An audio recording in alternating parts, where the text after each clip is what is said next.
Hello, everybody, and welcome to what we think is going to be known as the Irish Boxing Forum here. Niall Doran, who's a future pundit, hopefully came up with this working title, and I think we're going to go with it, lads. So, for those of you out there who are listening and don't know me, I'm Steve Wellings, and I live in Belfast, and I write the Irish Boxing Review books. There's been 4 published so far, and I also write for the Boxing News magazine, among others. And if you're thinking to yourself, this guy sounds about as Irish as Tony Cascarino, then fair enough, but I do have a little bit of form. I've been writing about boxing since 2005, and at last count, I've been ringside actually now for over 100 fights, professional and amateur, and all but one of those shows have been in Ireland, with the exception being in Las Vegas. So that's a little bit about me, but enough about myself. We've got another couple of guys on the line here as well. We're very lucky actually to have not one but 2 boxing boffins on board from irishboxing.com. First up, we've got Jonny Stapleton. Jonny, do you want to introduce yourself and tell us a little bit about yourself? Yeah, I have my spiel ready. I presume you wrote that out this morning, Steve. Basically, I at irishboxing.com. I'm probably a freelance contributor to maybe magazines and the national press as well. I'm just a general boxing fan. I haven't counted how many shows I'm at, but if you're gone since 2005, I'm gone since 2006. We probably must be nearly similar. I'm fairly impressed with that on 100. Yeah, you must be about the same though, wouldn't you, Jonny? Must be, if it's only a year in the difference, yeah. So I'm kind of proud of that now. Excellent. So you know what you're talking about, anything, but it's 99 Sweet Carolines with Dance Stiff. 99 packets of Werther's Originals. That's a little true. No problem. But so you're on Twitter, aren't you, Jonny? Where can we find you? I generally have one. Derek made me set one up at Johnny Hips. Is the logo, which you can generally get me at irishboxing.com. It's probably the one I'm on most. Irishboxing.com, excellent. Thanks very much, Jonny. We also have the man here that can be seen and heard backstage at all the fights, the press conferences, the weigh-ins, and running around with his video camera. We're capturing the news. It's Derek McKenna. Derek, do you want to tell us a little bit about yourself? Thanks, Dave. Yeah, I came on board with Jonny probably about a year ago. I do a good bit of the video stuff on irishboxing.com. I help Jonny out with the editing of the site as well. So, been around for the past year or so, helping out. I call myself Jonny's sidekick, but Jonny calls me the best job bags here, because I get all the best jobs at irishboxing.com. There's a nice one coming up soon, I believe. Jonny, can we say we're going to be interviewing Mickey Ward soon? So I'm fighting Jonny for that right. So Frampton fight week, Steve, so I might be up there, so he gets to interview Mickey Ward, imagine. Oh, Flip. Where's Mickey going to be? He's coming to Dublin for some, I think it's a Tampa Sports Show thing, so but usually, as usual, we're probably Belfast for Frampton fight week, so Derek probably gets to stay down here and get the good job. The best interview ever, yeah. Fair play. You'll have plenty to talk about with Mickey anyway, Derek. But that'll be a feature-length one, I think. Yeah. I would say so, definitely. Where can we find you on Twitter? You can get me at Derek McKenna on Twitter, just DEREKMCKENNA. I'm on there fairly regular. Like Jonny says, he has his own one, but he's more or less on the Irish Boxing. We both work the Irish Boxing com one as well, but more or less my private one is at Derek McKenna. Excellent stuff. Thanks very much, gentlemen. You can get me at Irish Box Review, by the way, or Stephen Wellings with a V, but either one, it doesn't really matter. Like I said, actually, we'd hoped to have Niall Doran on from Doran's Boxing blog, but Niall's had a few prior engagements, so he's hopefully going to come on next time, if indeed there is a next time. But best wishes to Niall, and hopefully he can come on next time. So we're pretty much running this tonight just to see how it goes, like we were saying offline there, just to iron out any problems and run future shows, hopefully, with people calling in to give their opinions. And there's plenty to talk about, and we feel there's there's definitely an avenue for this type of thing. So in future, we'll hopefully be able to get callers on as well. And just going to give a brief rundown, actually, of what we're planning to talk about tonight. We're going to chat with a bit of Carl Frampton, Andy Lee, go through the Irish Elite Championships, which were all out there the other week. There's a couple of small hall shows coming up in Belfast and Dublin. We're going to have a broad sweep of the boxers across Ireland, check in with the WSB, and then have a look at the world scene and then out. So sounds okay, lads? Fairly comprehensive, yeah. Let's hope so. So yeah, we're going to start off with Carl Frampton. We obviously had the announcement last week that ITV are getting back into the boxing game, which is a huge boost, and especially to see them coming over to Belfast. We know that ITV have a long association with boxing, and we've all seen the sort of Ben and Eubank and Watson years and the amount of interest that generated. So it's a real great boost for boxing in general, but particularly for Irish boxing, and Carl Frampton to be getting primetime ITV as he chases down fights against the likes of Scott Quigg, who has the Sky Sports platform. But Jonny, we've got the Chris Avalos fight coming up on February the 28th. I just wondered if you wanted to just say a few things about the involvement of ITV. Where do you think it could go? You know, is it just a one-off, or maybe it could be a long-term thing, and where it plays in with the Chris Avalos fight? I think in terms of once Sky takes that atmosphere, or ITV takes that atmosphere, they'll probably definitely want to come back. It'll make for great telly, and it kind of works where you've got the ITV4 platform, and then they don't have to show 4 hours. They can just show the main event on ITV. It's massive. It gives them millions exposure. He basically becomes. I know when Tyson Fury fought on Channel 5, he was. I think we've lost Jonny there. We seem to have lost Jonny there. I suppose, Derek, I'll come to you then. I mean, pretty much where Jonny was saying, we've got the ITV. We had Tyson Fury on there. We had Amir Khan not so long back. There's been quite a few Irish boxers on there. I think Jonny was going to say about the viewership figures when Fury was on Channel 5 was fairly massive. So it is massive exposure for Frampton, just to the casual boxing fan that wouldn't pay for Sky Sports to watch boxing, or wouldn't pay for Box Nation. Mm-hmm. So to have that exposure into people's living rooms on a Saturday evening, for people who will just be sitting down to watch Saturday night TV, it is massive exposure. It's a slight pity that the undercard is on ITV4, I feel, just because people won't be tuning into ITV4, and you could have had that same massive exposure. It's not so much of a downer, but it would have been great to have the whole show on ITV1 or ITV as it is, but still massive news for Frampton, and it's excellent for all the guys to be on there. Yeah, the undercard obviously will be on ITV4, as you said, and that'll get good exposure for the likes of Mark McCulloch and Jamie Conlon and those type of guys. Just looking at the main event though, for now, what do you make of Chris Avalos? We obviously saw him at the press conference. He's quite abrasive, quite brash. He seemed to get under Carl's skin a little bit. He's quite a character. What do you make of him as a fighter, though, Derek? You don't get to become number one mandatory challenger by being useless, essentially. So, although he's not in the same category, I don't feel, as Frampton, or even.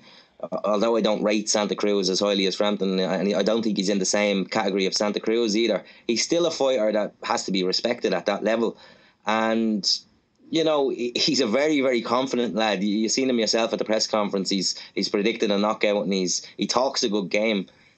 So he has to be respected, but you would feel that Frampton would have too much class for him at that level. I think that's the majority of people would agree with that kind of assertion. I would say that's a fair assessment. Jonny, I believe you're back with us. Yeah, when did I go? Into the black hole. No worries. Yeah, we were just picking up where you left off, really, just talking about the ITV thing. I was saying, actually, that I remember Brian Magee fighting Stevie Maguire on ITV, and I think Jason McKay was on, and Tyson Fury, of course. There's been a fair few Irish boxers on ITV over the years. Frampton's just the latest in a long line.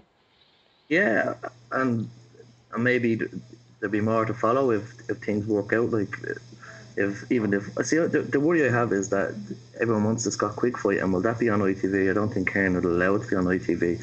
But in Frampton's benefit, then it'll have to be a pay-per-view fight. It's the only way you can negotiate it away from ITV. But can they still keep an ITV deal with the undercard fighters, which would be great? Even if the Quigg fight were to go over to Sky pay-per-view, it's a boost for Frampton's profile, isn't it? Even in the short term, even if it is going to be only a one fight deal, having left Sky and then left Box Nation, he's getting exposure, which will put him obviously beyond Ireland and into sort of the UK TV screens as well. So he's still got that option, that sort of availability that he could go over to Sky as a free agent and fight Quigg as well if the opportunity arose. He's not tied down. And it makes that fight even bigger again. It probably is the boost to make that fight a pay-per-view fight. Yeah, it's like Eddie Hearn said. He said it will boost Frampton's profile, and it makes the Quigg fight a bigger fight because, as Frampton becomes more widely known to the general public in Britain, it makes a pay-per-view fight easier to sell. So, just one thing that might be a little bit, I don't know whether it's been confirmed yet, but UTV Ireland tweeted us during the week and said it's not confirmed that the fight will be on UTV Ireland yet. So. That might be a little bit disappointing, but I presume most people can get ITV even if they don't. If UTV is the normal one that comes into their, I'm not too sure the way that works. I don't have satellite TV, but yeah. Are you familiar with that, Steve? No? Not really, to be honest. No, it is a bit of a spanner in the works if it wasn't available on that platform. But hopefully, I mean, the more dedicated fans would be able to get hold of it. But the whole idea with getting on the sort of free, the terrestrial TV is to push it to as many people as possible. So you would like to think that it would be on the UTV Island, but I'm not really sure, Jonny, unless you know more about that. I haven't a clue, to be honest. But the main thing is that, this is massive. I think this is probably one of the biggest things that's happened to Irish boxing in a long while. It brings who was the last fighter to be regularly on ITV? Would it be Naz before he went to Sky, or did Naz start in Sky? No, I think Naz did have fights on ITV, didn't he? But I mean, recently Amir Khan sort of started off, didn't he, on the ITV? And was Froch as well on ITV? Froch was on ITV actually, because I think it was like delayed coverage, was it? Yeah, he was. Do you remember whenever Froch fought Jean Pascal, that was on ITV because Froch was over, I think, in training camp on the west coast of Ireland, if you remember, because the ITV cameras came to Castlebar and they filmed Bernard Dunn's fight with Christian Faccio. I don't know if you were at that one, Jonny, or not. No, not that one. Yeah, I was at that one and they were filming there. I remember Jim Rosenthal being there in his white trainers. And but they were actually following Froch around because he was over in Castlebar or Mayo training. So they have been over, but that was 2008. So we're talking, 5 or 6 years. So it has been a long time. But I didn't even see the ITV thing coming at all. I wrote an article after the press conference thinking I was all smart. I came up with all these things. Maybe it's Channel 5. Maybe it's a stream. Maybe a few people were adamant. Good sources told me it's going to be back on Sky. I thought maybe it'll be still on Box Nation. Maybe a split with the Fury fight the same night. The way Sky did with Rogan, Sexton and McCluskey, Razilla. Yeah. I come up with all these things. The ITV never even entered the equation. So, I mean, I don't know, the negotiations maybe came quite late in the day, I think I read somewhere. I think Barry is a very persuasive man, so I presume once Barry got a meeting there, he was pushing and I'm really excited about ITV cameras being over, being in Belfast Fight Week, sampling that atmosphere, and for us maybe talking to British journalists or journalists abroad, we don't have to say, honestly, you have to come over and see this. They get to witness it firsthand, which is going to be amazing, and it's going to just show how boxing is. People get behind it here, the ticket sales, prowess of Carl and so forth. I'm really excited about it, and I think it's one of the best moves for Irish boxing in a long time. No, I definitely agree with you, Jonny. Derek, we actually mentioned Scott Quigg there. I know that we're not really supposed to speculate beyond Chris Avalos. If you're at the press conference, you wouldn't be allowed to. But I mean, let's speculate here anyway, shall we? We've got the likes of Scott Quigg, exactly. Santa Cruz, Rigondo, all these guys. I mean, where do you see him going realistically? Is America calling after this one? I think it makes sense. And even as Carl says, it makes sense to fight Quigg next because he won't get an easier fight for that money. Financial sense, it makes sense to fight Quigg, and it's the easiest of the so-called. Well, in my book, Quigg is not a world champion. All this idea of silver belts and interim belts, and they don't rank with me at all. But it's the easiest of the challengers that Frampton could have is against Quigg for the most amount of money, so it makes sense in that terms. Boxing is a business; you have to take care of that first. So if that's the fight that could happen in the summer, open air maybe in Belfast or possibly in Manchester, it definitely makes financial sense for Frampton to take Quigg's title and then move on to America from there, maybe Santa Cruz. And I would definitely leave Rigondeaux to last on that group of champions. Yeah, I think I would definitely agree with you. Rigondeaux might have even moved weights by then. I know he's particularly small for a super bantam, but the money's at featherweight. I could see him even moving up to featherweight. Jonny, you'd obviously leave Rigondeaux alone. Do you think Quigg's the most viable option? Yeah, Quigg is the one we all want, isn't it? Like, they've been back up. I remember talking to Carl when he was fighting in the Ulster Hall. Was it Gavin Reid? Mm-hmm. Am I right there? And they were name drop for Quigg since then.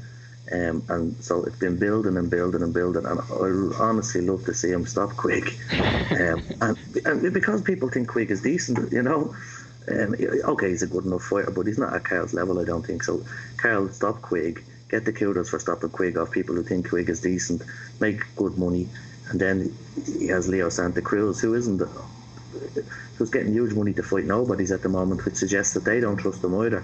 So, we could get kudos for beating two fighters that probably would struggle, maybe not struggle against Kiko, but that wouldn't take a Kiko fight too quickly. Well, whenever the Kiko fight, Jonny, came about last year, it was a little bit out of the blue because the IBF route seemed to have been closed towards the end of 2013, and Carl fought the Eliminator with Cazares for the WBC belt. It looked, for all intents and purposes, that it was going to be a Santa Cruz fight they were following. Obviously, as you said there, Santa Cruz is getting paid $750,000 to fight sparring partners. Why on earth would you come over to Ireland to fight the likes of Frampton? I would really fancy Frampton to beat Santa Cruz, wouldn't you? Yeah. I think the Kiko, I think, people love to hate Kiko probably before that fight, but after he gained a lot of respect. And I think since when he fought Bernard Dunn, the day he walked into the room for that press conference, people took a gasp. He just looked like this insane, I want to knock everyone out type of bloke in a kind of calm, reserved way. And I think pride maybe made him push for that fight, and obviously decent money too. But I think Kiko earned a lot of respect. The way he was losing that fight, and he didn't give in. He stayed in till the death. And I think Pat Magee tells a story when he was over in South Africa with him, and he got a hammering for a lot of the fight, but he just kept coming out for. I think he nearly stopped in the 11th round, but he came out firing in the 12th, and that's the type of person he is. So I wonder if some of it was pride for Kiko. That's why he wanted to come over, and he thought he had to beat Nicole. Mm-hmm. He is a warrior, Derek. I mean, no excuse really for us to look back at that night in September. It was a superb night when Frampton won the world title. It was an amazing atmosphere too. Yeah, Kiko is definitely a warrior, and in my book as well, Kiko is probably a tougher fighter than Santa Cruz. If you watch Santa Cruz a couple of weeks ago, he was really under-impressive against the guy he should have really been streets ahead of, and I think he took him out in the 8th or 9th round. Am I right there? The guy Santa Cruz was fighting. The most recent? Yeah, he did in the 9th round. I think it was Jesus Ruiz. I think it was the 8th or the 9th, yeah. Well, all throughout that fight, he didn't look impressive before at all. And I was thinking at the time, is this the guy that they're saying is supposedly better than Frampton and streets ahead? The American guys are saying that. There's a lot of comments on our YouTube videos around Avalos and Frampton, the ones we put up, and we've got a lot of American guys saying that Avalos will beat Frampton and Santa Cruz will literally destroy Frampton. But I'm looking at Santa Cruz and thinking, this guy is not in the same class as Frampton in my book. Going on that performance, and he has performed well in the past, but I would still fancy Frampton to take that fight if it ever comes off. What's your prediction for the Avalos-Frampton fight, Derek, if you had to put your neck on the line? I like going with Shane McGuigan. He seems to get them right an awful lot, and I think he predicted round 7 or 8 this time. So I'd be inclined to go with Shane because he seems to get them right every now and again. Yeah, Shane's very candid, isn't he? He doesn't stick to the line. He sort of says his own thing. He's very honest. Jonny, what about you? You going for a 6th or 7th round knockout? I'll be the same. Yeah, I think everybody should back what Shane McGuigan says. I think he's called it right the last couple of times. And I think Frampton will have too much for him, and he is a big puncher at the weight, and I think he'd be looking to get a knockout to kind of put on a bit of a show and make a statement. So I think the stoppage is there maybe later rounds. You know, Yourself, Steve? well, probably going to get pelters for this, but I'm just gonna say, obviously I think Frampton's going to win the fight. First of all, I'm not going that deep, but I do rate Avalos as a fighter, and I think he's got enough to last the distance. He's like his manager said to us at the press conference. He's a tough guy. He's never been down, or he's only been down once. He's strong. He's from the hood. You know, he's. I just feel that he might even give Frampton a few problems for the first 3 or 4 rounds, but lose widely on points. But definitely a Frampton victory. But just not sure. When these American fellas generally come over, like there is like they don't come up fighting Eastern European gimmies.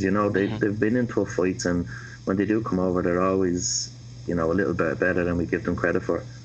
So, Avalos in particular, he has had a relatively tough record. I mean, I know he's got a couple of losses, including to Jonathan Romero, which doesn't look particularly good now, but he has fought a lot of undefeated fighters. He's the type of guy who's never sought to challenge, so I think his resume does stand to him that he is a tough guy, but I go for a points loss. I think for him, I think Frampton will beat him on points, and then hopefully, I agree with you guys, the quick fight. Not sure about Rigondeaux, actually. Just briefly, Derek, on Rigondeaux. He's managed by Gary Hyde, so I suppose we'll have a word with him. Did you see his last fight? Is he showing vulnerabilities, or is he trying to coax people into fighting him?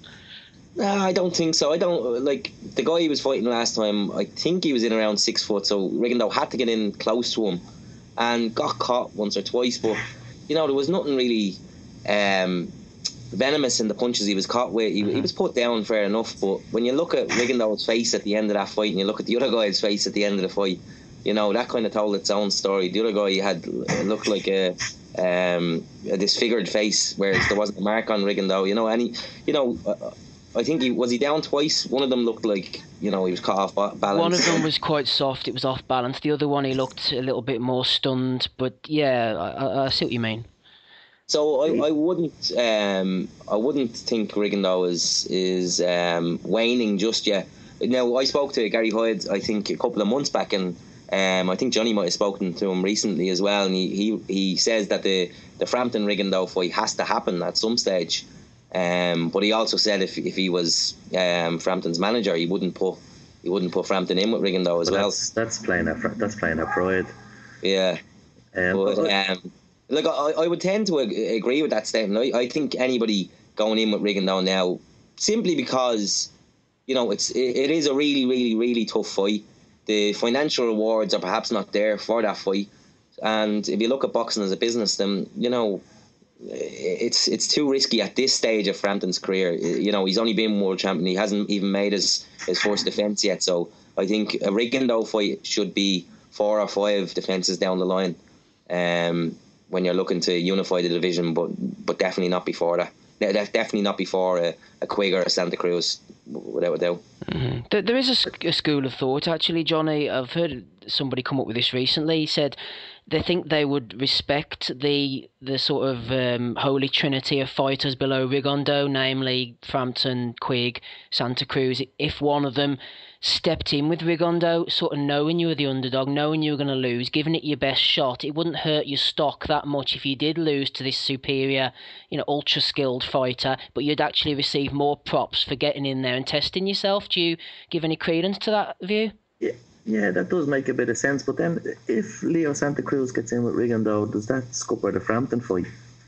If Frampton want the unification with whoever, would he have to go straight to Rigondeaux to try to unify the division? And I think, as Derek was saying about the last fight, I think Rigondeaux was just under pressure to be a bit more entertaining, so he just sat in there a little bit more and was easier to hit. But if he takes one of them big fights, he'll revert the type and you won't be able to touch him again.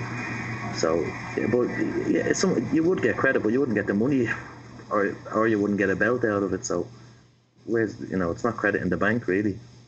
It is a strange situation to have the number one in the division sort of out on his own, and everyone else is sort of bickering between themselves, trying to make fights, and the sort of untouching him, sort of leaving him in the corner, sitting on his own. I'm making more money than him as well. Exactly, and he's got no home. He's got the TV deal, and it's a shame as well for Riggando, I suppose. The performances that were on the HBO network, the Donaire performance and the Agbeko performance, both defensive masterclasses, superb performances, but they just don't excite the American public who are baying for blood. It's a shame these last two Riggando fights weren't on, Derek, on the American TV. It's crazy that, like, every time I watch back those fights, I'm blown away by how amazing he is tactically and everything about it. So, I sit there and wonder and, in amazement watching him, and I say, how can people not enjoy watching this? But like you say, it's maybe they're just paying for blood and they don't appreciate good boxing skills out of Riggando. And it is disappointing. I know there was talk of him signing up with is it Rock Nation, Jay-Z's? Yes. It's gone quiet on that, hasn't it, recently? Yeah, there was talk of it, and it seemed to be more or less a done deal, but now it kind of seems to have gone off the radar again. And there was talk of Jay-Z teaming up with Al Haym. No, are they in disagreement with each other? They wouldn't fight with Al, or fight for Al Heyman, because I think there's some sort of disagreement there. And because Al Heyman has this new TV deal with NBC, there would be, so that kind of rules out NBC, HBO, and Showtime for Riggando. So I don't know where he's going to go with all of that off the agenda. There's always Willie Casey. The rematch. Oh, poor old Willie. Anyway, I suppose before we leave Frampton completely, we'll just have a quick look over the undercard. As far as I know, we've got Mark McCulloch on there, Paddy Gallagher, Anthony Kakachi, Conrad Cummings. We've got Jamie Conlon. Johnny's on there. He's in against the guy Warlito Pereiras. He's a good friend of yours. Warlito Pereiras? Oh yeah, good mate. No, but that's a good fight for Jamie, and Jamie's moving closer and closer all the time, and he really benefit from that cyclone, that link up, and that fella, he has a couple of losses on his record, hasn't he? So I haven't seen much of him to know how decent he is, but it's a great opportunity for Jamie, and it's great finally to see him get them opportunities. I think it could have been 4 or 5 years ago he was prospect of the year, and he just staggered, and he finally got a bit of momentum together. And he's a lovely kid, and it's great to see him getting the chances. Yeah, I think I remember handing him the Prospect of the Year trophy in St Agnes's Boxing Club in about 2011, something like that. To think back then, the amount of times you were interviewing him before fights, after fights, saying this British title shot's coming next, this Commonwealth title shot's coming next. It never happened for some reason. I don't know how the sort of British Boxing Board got away with him not fighting for the super flyweight title. It's strange, isn't it, Johnny? Definitely, and there was stop start. There was rumours of Butler fights. There was rumours of every fight going, and it just never happened. Then he had a bit of bad luck with shows being cancelled and injuries, but finally he's on a bit of a run now, and hopefully he is just 1 or 2 wins away from a world title shot. Yeah, there was was it the WBO sanctioned him and Butler to fight for the world title eliminator? Obviously, that's not going to happen. But I think there was a piece done. Was it Joe O'Neill who done the piece on our website, Johnny? That Ireland's next likeliest to be next world champion, and I think Conlon would have had to feature in there to be Ireland's next world champion. But obviously, he needs a bit of luck insofar as getting the right fights, because he's at that level now where he's just knocking on the door for a world title shot. But whether he gets it or not is, he seems to have had a little bit of bad luck so far in securing those kind of big sort of fights. Sad he didn't get to go the British title, European title route and get a bit of glory anyway along the way as well. Yeah, it would have been nice to have seen him got that shot, but he's sort of bypassed it now. I have the Fight News rankings up here. He's ranked number 5 in the world at super flyweight, and the guy who's fighting Pereiras is number 2. So you got to say, possible swap places if he beats him, and he's right up there. I won't pretend to be an expert at the super flyweight division, but I know this WBO champion Naoya Inoue, he's supposed to be handy enough. I think he's only had about 7. He's won that title in about 7 or 8 fights, and he's a bit of a puncher. That's the Japanese guy? Yeah.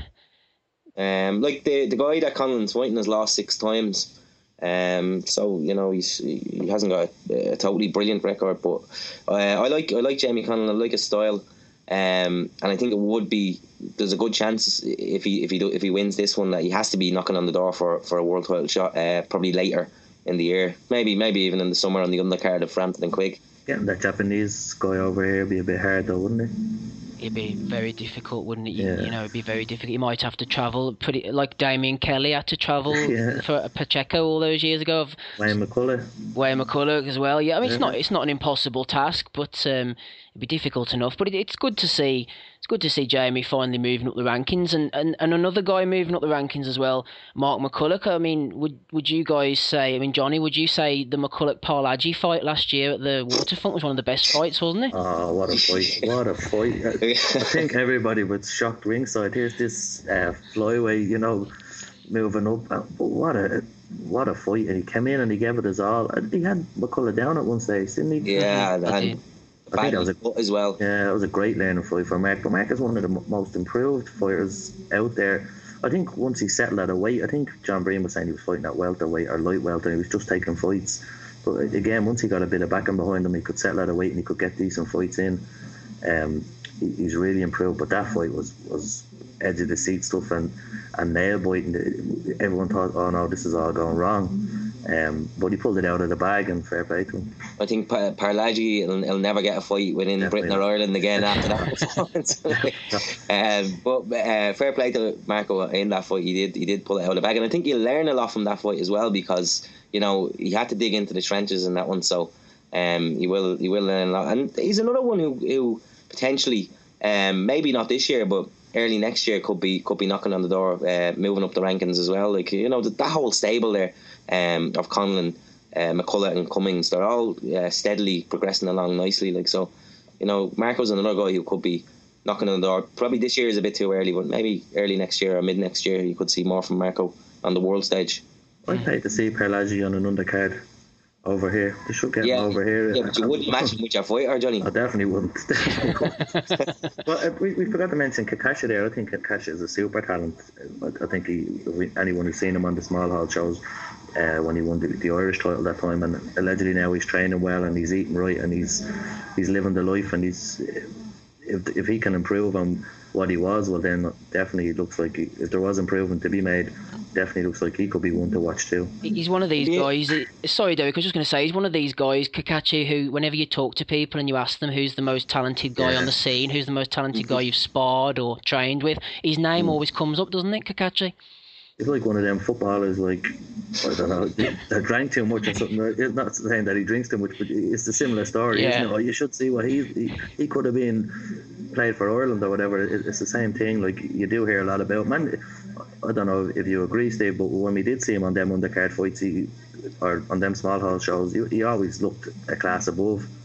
At the Devonish ones, he definitely did. He got rid of the guys very quickly, didn't he? I think now that he's hopefully settled down now with Shane McGuigan as his trainer, and he'll add the sort of that element to the talent, and we'll finally see the best of him coming through. Yeah, I mean, you get proper management where he'll be able to progress and things, and he gets on big shows, and he's going to have ITV coverage, and he definitely is an exciting fighter to watch. Mm-hmm.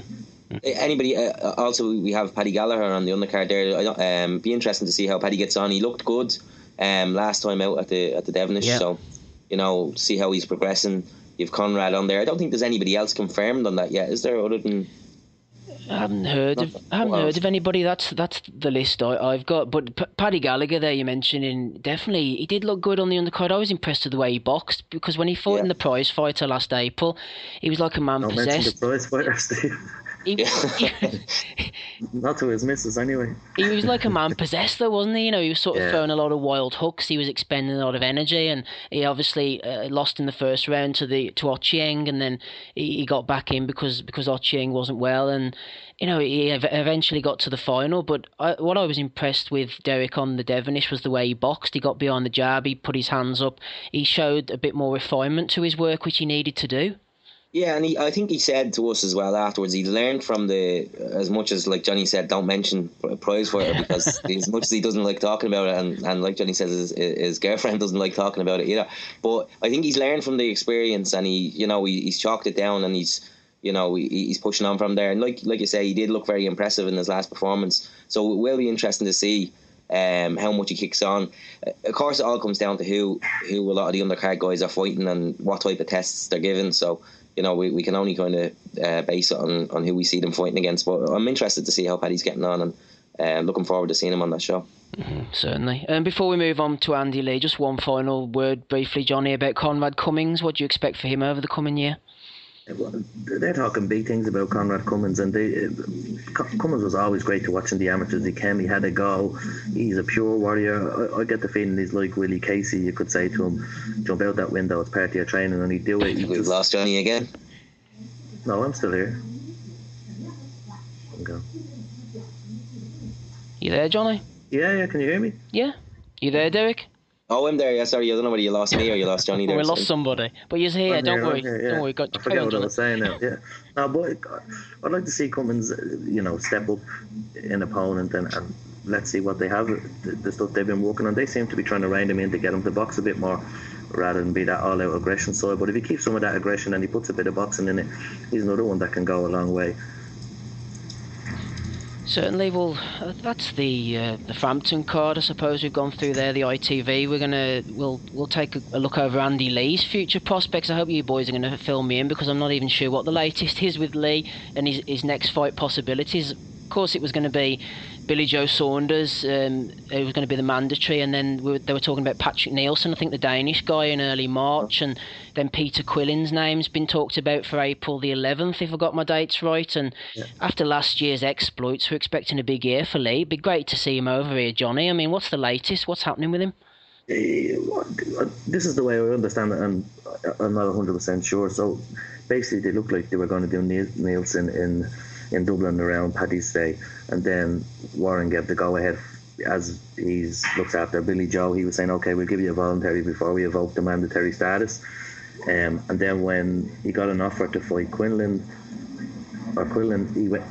he seemed keen on that, but then Warren stepped in and put the kibosh on that. I don't know why he was only letting Lee have that sort of gimme defence here. Well, not gimme defence, but like not someone as dangerous as Quinlan. But now Warren has won poor bids to do Billy Joe Saunders Sorrow for the European title, so it seems to open the door back up for Lee Quinlan, which I think is a great fight. I know we want Andy to fight here, but like Quinlan live on NBC, a big payday for Andy, big exposure again for Irish boxing, and plus Quinlan was always the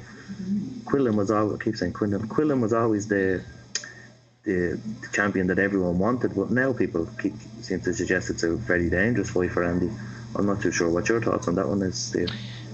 It's a very good fight. It is a dangerous fight because Quillen can clearly punch. I mean, ask Hassan and Dam, about how hard he can punch. But Jack in the box, that fight. Exactly. But then I suppose Ndam kept on getting up, so how hard... Quillen wasn't able to put him down. A lot of people dismiss Quillen's footwork and say he doesn't do a lot of things well, but I mean, he's undefeated, he can punch well, and from Andy's point of view, it's a big fight, but... From Quillen's point of view, Jonny, it's a strange one because he dropped this same belt rather than fight Korobov, and now he's found himself back into the merry-go-round again. That makes me think that he didn't drop the belt because he was afraid of Korobov. Maybe there was some behind the scenes. There was, I think, yeah. Yeah, there's people who said there was issues there, the behind the scenes, and that's why he vacated. But I don't think you'll ever hear the true story of that. But I think the Quillen fight is probably, in my view, I think it's a crazy fight for Lee to take. Fair enough, the money's there, but I think Billy Joe is a bigger fight in Ireland if he could get that one. Nielsen would be a good not a gimme fight, but an easier fight to take. But Quillen is a risky fight, especially going over to America to fight Quillen. And, you don't want to lose in your first defence and then your big kind of homecoming in Thomond Park in the summer is gone. Whereas if he took an easier fight, no fights are easy, but if he took an easier fight in March in Dublin and then set it up for the Billy Joe one, a big Billy Joe one in the summertime, I think that's the more sensible option. But maybe money is talking with Quillen, and if you're going to get close to $1 million payday, I can see the reasoning, but it wouldn't be my first choice of fight if I was in Andy Lee's shoes. But what's more about Warren, Quinlan or Nielsen? Like, as a boxing fan, you definitely have to want to see that fight. That's a big fight, massive exposure in America. Okay, we don't get this probably go ringside unless decides to start making millions and we can afford to fly over. But, like, it's a massive fight, high profile. Win that and it shoots him up further even into the consciousness of fight fans around the world. I think it's a massive fight, and I think it's a winnable fight. But he still has to fight Billy Joe afterwards, so you know, yeah, I can see both arguments, but I just think the safer option would be the Nielsen and then Billy Joe rather than beating Quillen. But then again, the more financially lucrative option is Quillen and Billy Joe. So, like I say, boxing is a business, and maybe that is the route you should go down. It's just, you know, I'm a little bit undecided on what you should do there. It's a gamble, isn't it? And I don't think that Lee necessarily even has anything to fear, because his power has shown time and time again it can get him out of trouble, especially last year, Derek. I mean, he wasn't content with knocking out Julian Jackson's son with an amazing knockout, but then he went and, you know, repeated the trick on Korobov. It was a superb year for Lee. You know, he's got to be, if not the Irish Fighter of the Year, but definitely up there, top 2 with Frampton. I'm a huge Andy Lee fan, so I want to say that before what I say next. But my biggest fear about Andy Lee is what happens when he doesn't land. When you look at fights like Anthony Fitzgerald and you know, when he doesn't land big, you know, when he does land big, he wins. But what happens when he doesn't land big? And you know, those fights are out there as well where he doesn't just land that killer shot, and that would be my biggest fear. I think he could. Even if he doesn't land big against Billy Joe, I still think he could beat him, boxing him. You know, I think that could be an even enough fight. But I'd be afraid if he doesn't land big on Quillen, that Quillen could beat him. That would be my big fear there. So, but as I said, I'm a huge Andy Lee fan. That's interesting, Johnny. How would you see the fight going with Saunders if they were to fight? Because Saunders is a good boxer, but he does tend to gaslight on, doesn't he, a little bit? Yeah, he seems to gaslight on, and the fact that Saunders isn't keen for it now, and even after he beat Eubank, he was saying, I don't mind, I'll take one fight again. I think they could be worried about that fight a little bit. Maybe even Saunders personally. I know Frank might want it because for the, you know, it's a big show, big money. But and well, okay, Saunders, we all thought Spike could give him a go, but you know, he boxed around Spike, and Spike wasn't really ever in the fight. But I think Lee wins that fight. I think Saunders could be a little bit overrated, and I think if Lee caught Saunders the way Eubanks was able to in the latter rounds, it's good night, Irene. Yeah. No, I think that's a fair enough assessment. Actually, before we move on to the discussion about the Irish seniors, Johnny, there was a story up, I think, on your site today or yesterday about Eamon O'Kane possibly fighting Hassan and Dam. Did I dream that one, or was it there in Derry? Yeah, no. Basically, Gary Hyde was saying he'd be willing to do it. It looks like Dam is going to do Storm, a fight Storm for that title now, I think I heard today. But if Ndam wins that title, Gary Hyde would have no problem doing voluntary defences in Ireland and giving Irish fighters the shot. I think he offered Spike the fight previously, and then Anto Fitz took it at 3 weeks' notice. And you've seen what he done with Rigondeaux and Casey, and you know, he offers it to Frampton all the time. I think if Ndam wins that fight, we should celebrate that like an Irish fella's won a world title fight, because somewhere down the line, if Ndam is a world champion, we're going to get another world title shot, be it Spike, Eamon O'Kane, or maybe Andy Lee, revenge for the Olympics. I think we should be cheering Ndam all the way. It'd be great to see that fight, wouldn't it? I'm not sure if it'd happen in Derry or not, though. Is there not some kind of issue between the amount of time it is away from a hospital? They maybe have to go to Letterkenny or something? Yeah, or I'd say probably just Belfast, maybe. But O'Kane's support travel. And I don't think Spike's in the top 15 in the IBF, is he? So it looks likely that he would give it to O'Kane. I think it'll be interesting to see O'Kane's next fight, because you know he was under-impressive up in Belfast last time, so it'll be interesting to see with the new trainers to see how he gets on. But yeah, that would be, like Johnny said, Gary Hyde will put any of his fighters in against Irish fighters, so it's good news for if any Gary Hyde fighter is a world champion. I think it's always good news for Irish boxing, definitely. If Kalenga wins one, Timsy sorted.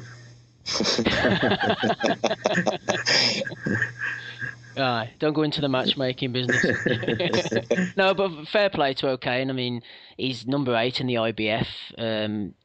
fancy his chances against a few of the guys. I mean, you got Sergio Mora fighting this Friday night. I mean, is he any better or worse than O'Kane? Even though Eamon hasn't looked particularly impressive in his last couple of outings, which he'd probably admit himself, he's hung in there, hasn't he? You know, kept hold of the Intercontinental belt, and he's highly ranked. He's highly ranked with a couple of organisations. I think he's quite high with the WBC, perhaps. But anyway.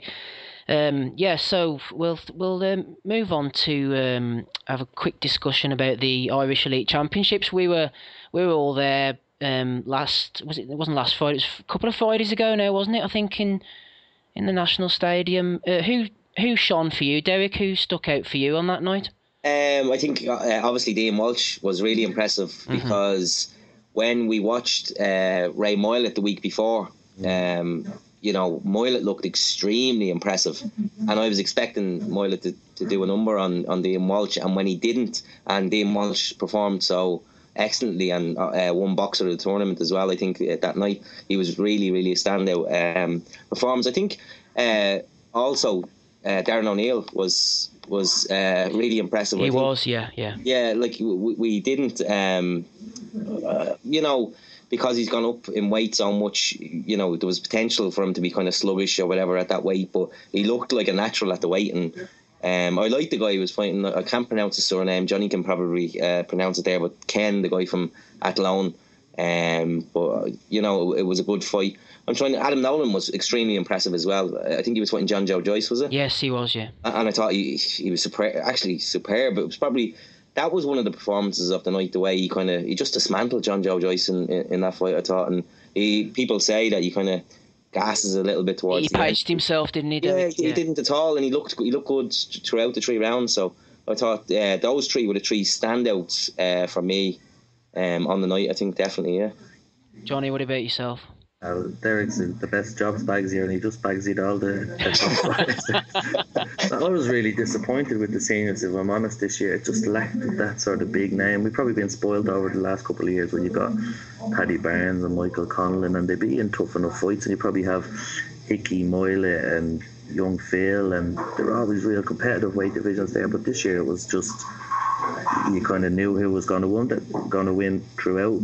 Even we had Egan and Ward as massive fights, and this year we just seemed, people not entering in the APP and going for the WBS, and we really denied the good seniors, I think. I don't know if you agree, but yeah, Nolan was brilliant on the night. That was a good, he was against a 4-time champion, so that was like probably one of the bigger fights. And then, as Derek said, Moyle, destroyed Hickey, another senior champion. And Walsh then performed well against him. I like to look at Kurt Walker too. Probably might be a little bit too early for him to dethrone Conlon, but he seems to have a decent skill set. And afterwards, his fans were singing for Michael Collins. So they seem to think he's ready for it. But so it's good to see. Someone said to me, it's people should always enter the seniors, because if you don't, you give other fighters a chance to grab the limelight and maybe steal your Olympic spot. So it's strange that way that people don't enter. I think the likes of Paddy and Michael probably nailed on for the Olympics, so it doesn't really matter too much. But it's sort of one thing that you might look at in the future. Yeah, we shouldn't forget as well. I don't know whether you caught this one, Steve. I'm not sure whether you left before the last fight. I'm not sure, but the super heavyweight bout of Gardner and Popovici was a cracking fight at the end. And like a few people I spoke to after when we left the stadium said it was probably one of the best super heavyweight fights they'd seen in a long time at the stadium. So it was a great way to finish off the night. 2 guys with big power finishing off the night, and the 2 guys went for it as well. So it was another good fight in there. And like Johnny said, there were some not great fights in there. But overall, I think there was, the good outweigh. You can always get a good fight. Like you put 2 fighters can just turn up on the night, have a good fight. But it was just missing the big names and the razzmatazz and the build up then, and that general little excitement beforehand. I'm not dissing any champion or saying any fight was extremely boring, but it just was missing a bit of panache. Yeah, do you think it's something that needs to be addressed, or it could go into sort of a little bit of a short-term decline, maybe the way the Ulsters has over the last few years? Yeah, when I go to Belfast, I generally go up with Jerry Callan, and he'd tell you stories, hours and hours of boxing, stories upon stories, and I'd say at least 5 or 6 of them are great stories of the Ulsters, and I've never seen the Ulsters being overly high profile and people not entering, and I think has a danger of going that same way.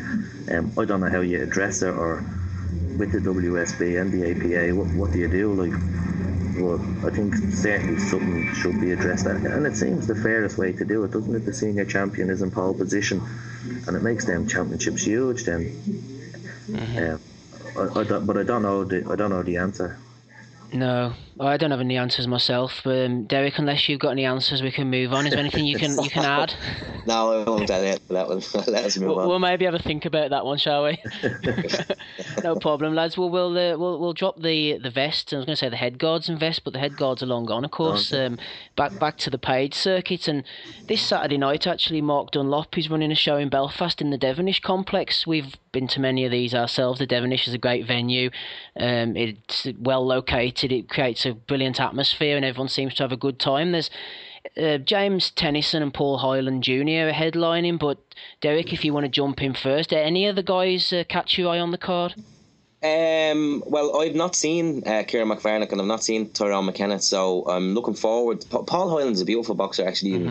I've been really impressed with him. I think the last 2 times I've seen him, so I'm really looking forward to seeing him again. You've also got Darren Cruz on there, who's making steady progress again. Darren, he seems to be cutting weight each time. Talking a good game about getting fights with Luke Keeler. Well, if Luke wins prize for it, that would be probably off the agenda. But Darren's kind of making slow progress, and we have Alan Donnellan on there as well. So I think that's the whole card. I don't know whether there's anybody else added to that. No, you're right. Is John Hutchinson on there?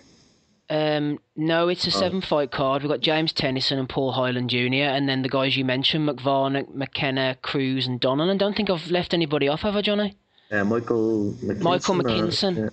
Michael McKinson, yeah. He's appeared on the last few Devonish shows. Don't know an awful lot about him. But as for Tennyson, Jonny, it's a chance to keep pushing on. It's a 6-rounder against a Lithuanian or a Latvian, but in the long term, it's about building the record and getting a shot at maybe the British featherweight title, which is vacant at the moment. I think he's highly ranked too. Tennyson looked impressive against Ian Bailey. He did, yeah. He didn't really get the chance to build on it, so it must have been frustrating for him to... I think he was injured in the latter half of last year, so this is probably just get back into a fight, and then you can start looking for names. But I'd say at this stage he probably wanted to be pushing on. Tennyson has all the skill set. He has that knockout defeat on the Frampton undercard. Was that the Kiko 1 fight where he was stopped, or he lost? Which show was that when he lost to Pavel Senkov, didn't he? Was that the Parody undercard, maybe? Oh, maybe, yeah, but it was probably a little bit of inexperience, where if he actually would have took the knee the first time instead of bouncing straight back up, he probably would have regained his senses and went on to win.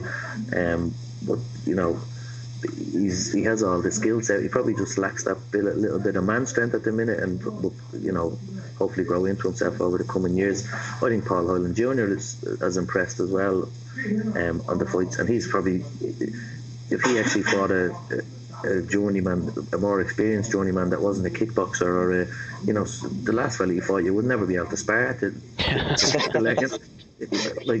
All he was short of was a roundhouse kick.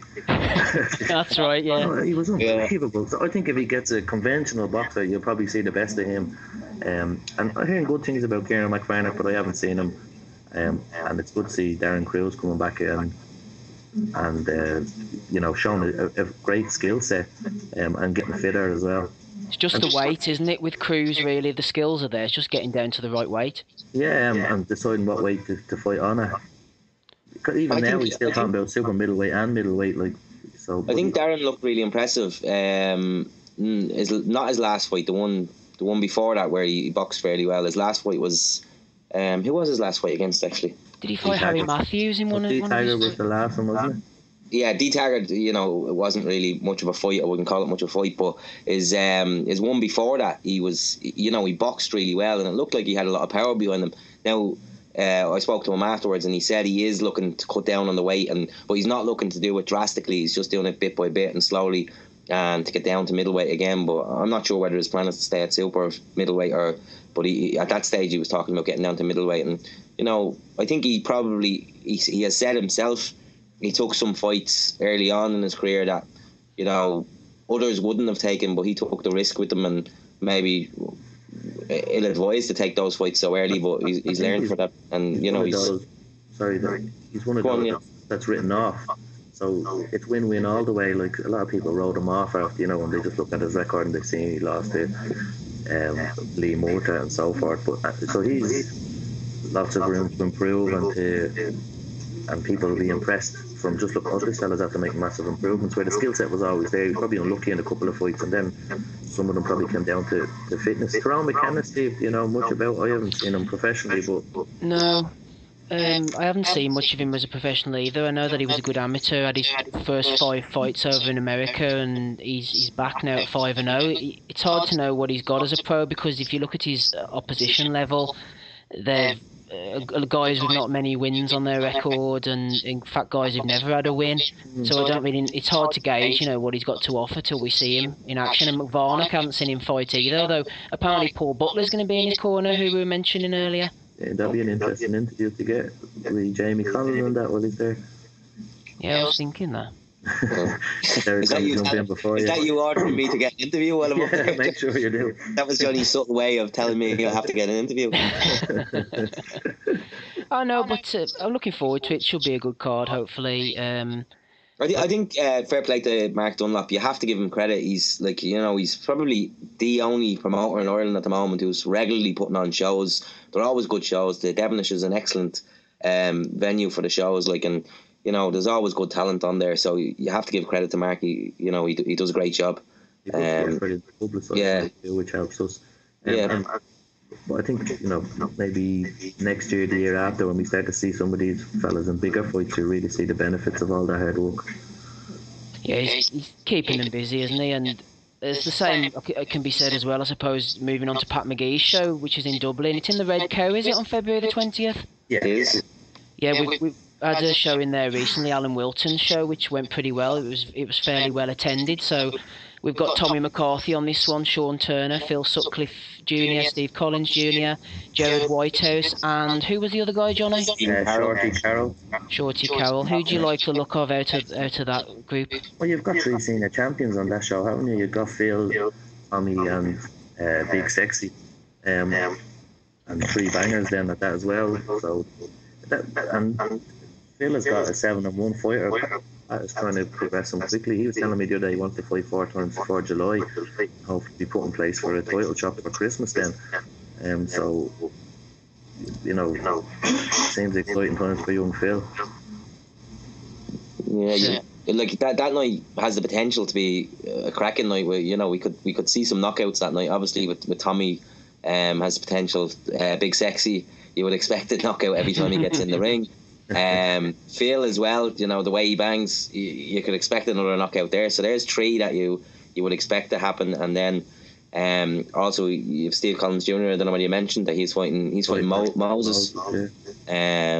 And obviously I've not seen Gerard Whitehouse and the guy who was making his debut obviously, but potential to be a really good night there. And I like the venue as well. The Red Cow has some sort of similarities to the Devonish. It's a decent venue, and there's a bar there and everything like that. I think it's has the potential to become, if there was a promoter who took it on regularly, you could have regular fight nights there and build up a good atmosphere there. So yeah, it should be a good show on the 20th. I think the fact that it's a decent, he's fighting Terry Needham. I don't know if you know him, young Phil, Steve. Terry Needham. He's 7-1. I'm not sure. I recognise the name, but I haven't seen him. Well, a lot of the fellas, Phil has fought of tasted the power and said I'm going down on the next shot really.